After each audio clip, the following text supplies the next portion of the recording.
is Andrew Wallace. I'm the Medical Director of Innovgas, and today I'm talking to you about our patented bite block, BiteMe, which has been specifically designed to be placed between the patient's teeth at the beginning of the operation and to be left there during the operation to decrease the risk of dental trauma or damage, and for extubation to decrease the risk again of dental trauma, but also to decrease the risk of the LMA or ETT from being occluded when or if a patient bites down at extubation. Okay, so what's the problem with that?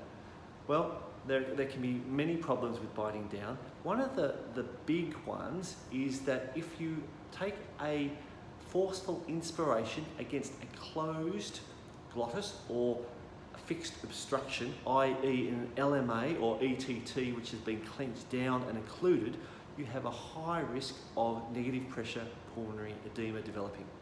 Now, this can happen in anyone at all if the pressure that they generate, the negative pressure they generate, is high enough and lasts long enough. And so what you don't want to happen is someone to be biting down on an LMA or ETT, partially or fully occluding that device, and then taking a huge multiple inspiratory breaths in, and that leading to negative pressure pulmonary edema.